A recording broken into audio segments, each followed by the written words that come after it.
Hello everyone, welcome to my channel. In this video, we are going to discuss the question answers from the chapter The Chocolate Room. Read the sentences and answer the questions. First, don't lose your heads. Don't get overexcited. Keep very calm. Who spoke these words and to whom? ये words जो थे वो किसने कहे थे और किससे कहे थे।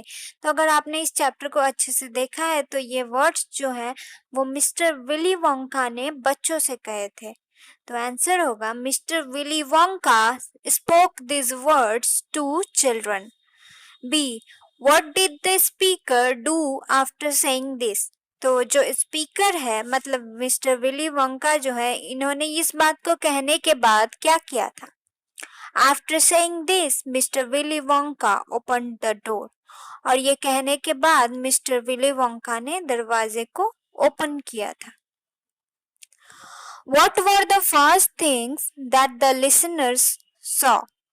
तो जो लिसनर्स थे मतलब जो बच्चे थे और जो 9 ग्रोन अप्स थे उन्होंने सबसे पहले क्या देखा था। मतलब मिस्टर विली वोंका ने जैसे ही गेट खोला तो उन लोगों ने सबसे पहले कौन कौन सी चीजें जो है उन्होंने सबसे पहले देखी थी।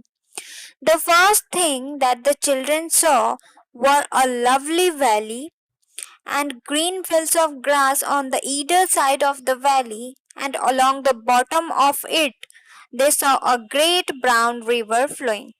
तो जैसे ही गेट खुला था तो जो लिसनर्स थे उन्होंने एक लवली बहुत ही प्यारी सी घाटी देखी थी और उसके दोनों तरफ जो थे वो ग्रास थे, घास था, घास का मैदान था दोनों तरफ।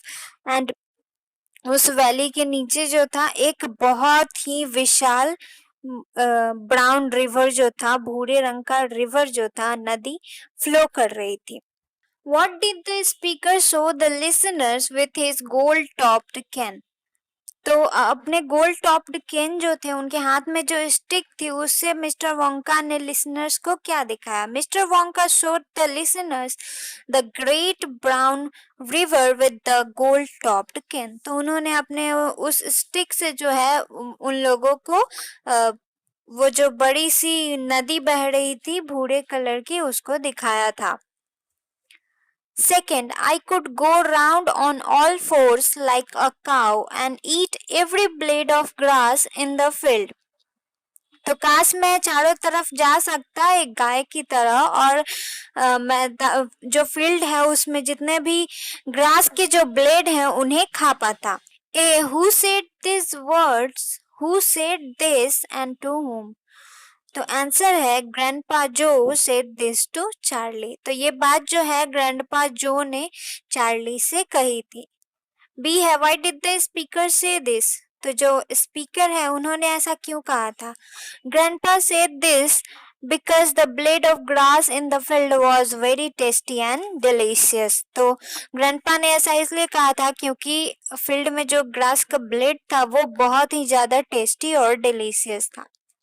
Whose excited screams filled the air after this? तो ये जो घटना हुई जब ग्रैंडपा जॉन ने ये सारी बातें कही उसके बाद किसके चिल्लाने की वजह से जो वहां के एयर थी वहां के माहौल में एक्साइटमेंट फैल गई थी। तो आंसर है Veruca Salt's excited screams filled the air after this. तो उस समय अगर आप लोगों ने चैप्टर पढ़ा होगा तो आपको पता होगा कि वेरिका सॉल्ट जो थी उनके उसके चिल्लाने की वजह से वहां का माहौल जो था वो बहुत ज्यादा एक्साइटेड हो गया था।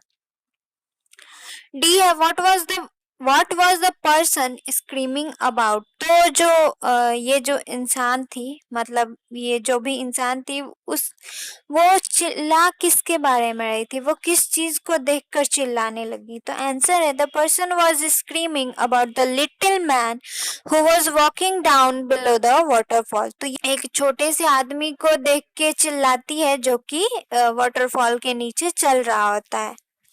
B है answer these questions. How many children and how many adults were visiting Mr. Wonka's chocolate factory? Answer है 5 children and 9 adults were visiting mister Wonka's chocolate factory. तो मिस्टर वोंका के चॉकलेट फैक्ट्री जो थे उसमें कितने बच्चे और कितने एडल्ट्स गए थे? तो वहां पे 5 बच्चे गए थे और 9 एडल्ट्स गए थे। सेकेंड क्वेश्चन है why did mister Wonka say that the waterfall was the most important? Mister Wonka ने ऐसा क्यों कहा कि वाटरफॉल जो है सबसे ज्यादा महत्वपूर्ण है? आंसर है mister Wonka said that the waterfall was the most important because it mixes the chocolate, churns it up, ponds and beats it and make it light and frothy।